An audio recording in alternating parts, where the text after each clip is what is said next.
नमस्कार दोस्तों। हमारी आज की कहानी का नाम है पिता का आशीर्वाद। मैं अपने पिता का इकलौता बेटा था। पिता ने हमेशा मेरी हर जरूरत को पूरा किया, लेकिन कभी भी बेईमानी का पैसा नहीं कमाया। हमेशा कम ही खुश रहे।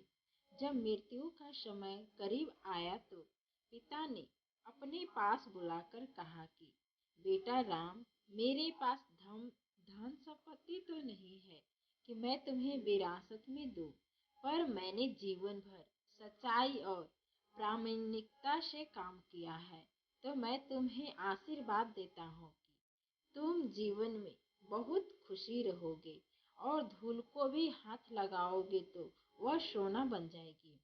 बेटे ने सिर झुकाकर पिताजी का पैर छुए।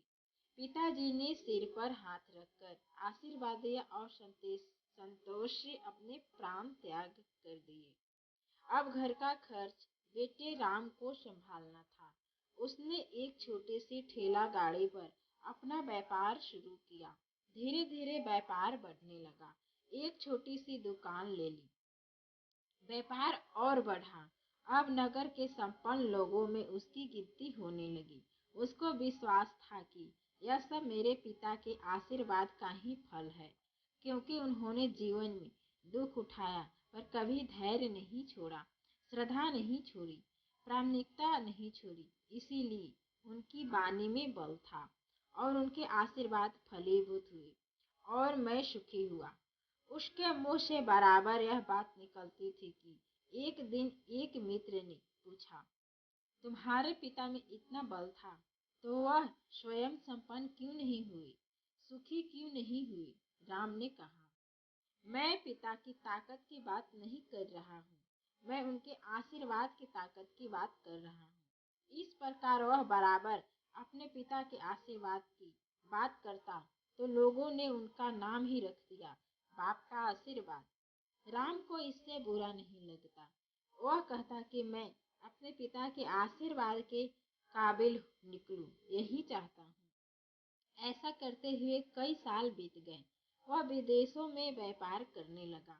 जहाँ भी व्यापार करता उससे बहुत लाभ होता।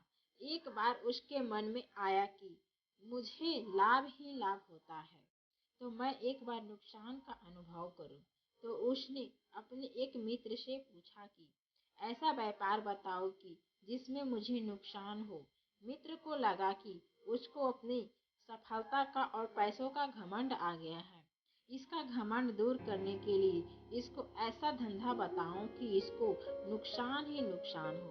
तो उसने उसको बताया कि तुम भारत में लौंग खरीदो और जहाज में भरकर अफ्रीका के जंजीबार में जाकर बेचो। राम को यह बात ठीक लगी।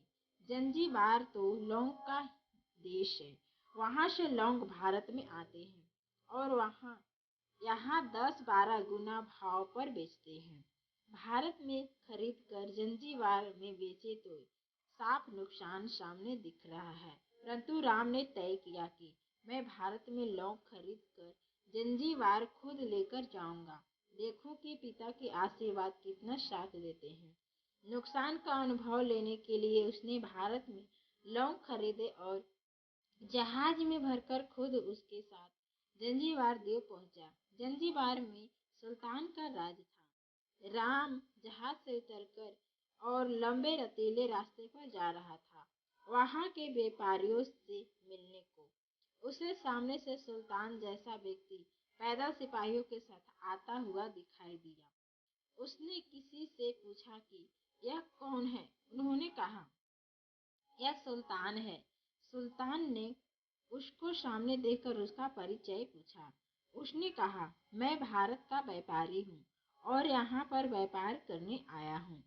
सुल्तान ने उसको व्यापारी समझकर उसका आदर किया और उससे बात करने लगा। राम ने देखा कि सुल्तान के साथ सैकड़ों सिपाही हैं, परंतु उनके हाथ में तलवार बंदूक आदि कुछ भी न होकर बड़ी बड़ी छलनियां हैं। उसको आश्चर्य हुआ। उसने विनम्रता पूर्वक सुल्तान से पूछा, आपके सैनिक इतनी छलनी लेकर क्यों जा रहे हैं? सुल्तान ने हंसकर कहा, बात यह है कि आज सवेरे मैं समुद्र तट पर घूमने आया था। तब मेरी अंगुली में से एक अंगूठी यहाँ कहीं निकल कर गिर गई। अब रेत में अंगूठी कहाँ गिरी पता नहीं, तो इसीलिए मैं इन सैनिकों के साथ लेकर आया हूँ। यह रेत छानकर मेरी अंगूठी इसमें से तलाश करेंगे। राम ने कहा, अंगूठी बहुत महंगी होगी। सुल्तान ने कहा, नहीं, उससे बहुत अधिक कीमती वाली अनगिनत अंगूठी मेरे पास है, पर वह अंगूठी एक फकीर का आशीर्वाद है। मैं मानता हूँ कि मेरी सल्तनत इतनी मजबूत और सुखी उस फकीर के आशीर्वाद से है। इसीलिए मेरे मन में उस अंगूठी का मूल्य सल्तनत से भी ज्यादा है।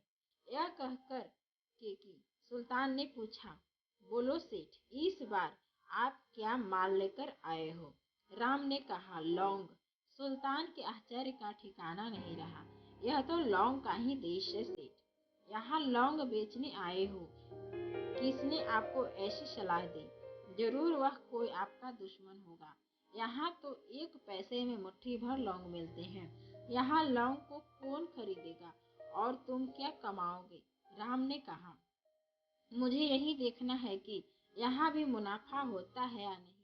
मेरे पिता के आशीर्वाद से आज तक मैंने जो धंधा किया उसमें मुनाफा ही मुनाफा हुआ, तो अब मैं देखना चाहता हूँ कि उनके आशीर्वाद यहाँ फलते हैं या नहीं।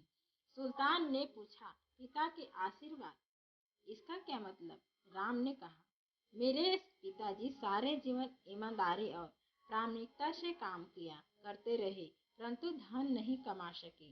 उन्होंने मरते समय मुझे भगवान का आशीर्वाद नाम लेकर मेरे सिर पर हाथ रखकर आशीर्वाद दिए थे कि तेरे हाथ में धूल भी सोना बन जाएगी।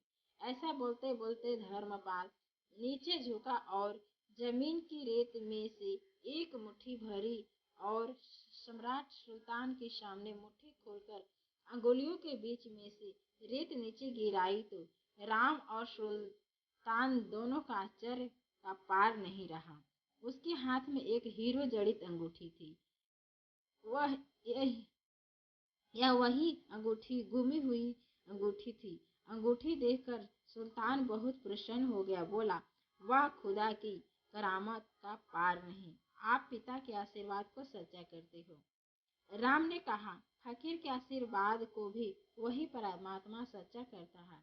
सुल्तान और खुश हुआ, राम को गले लगाया और कहा, मांग सेठ, आज तू जो मांगेगा मैं दूंगा। राम ने कहा, आप 100 वर्ष तक जीवित रहो और प्रजा की अच्छी तरह से पालन करो, प्रजा सुखी रहे, इसके अलावा मुझे कुछ नहीं चाहिए। सुल्तान और अधिक प्रसन्न हो गया। उसने कहा, सेठ, तुम्हारा सारा माल मैं आज खरीदता हूँ और तुम्हारे मुंह मांगी कीमत दूंगा। राम बहुत खुश था क्योंकि पिता का आशीर्वाद है। इस कहानी से शिक्षा मिलती है कि पिता के आशीर्वाद हो या दुनिया की कोई ताकत कहीं भी तुम्हें पराजित नहीं होने देगी। पिता और माता की सेवा का फल निश्चित रूप से मिलता है। आशीर्वाद जैसी और कोई संपत्ति नहीं है। बालक के मन को जानने वाली माँ और भविष्य को संवारने वाले पिता, यही दुनिया के 2 महान ज्योतिषी हैं। अपने बुजुर्गों का सम्मान करें, यही भगवान की सबसे बड़ी सेवा है। कोशिश करें कभी आपकी वजह से माँ बाप की आंखों में आंसू न आए। तो दोस्तों, आशा करती हूँ कि ये कहानी पसंद आई होगी। कहानी पसंद आई तो लाइक शेयर और चैनल को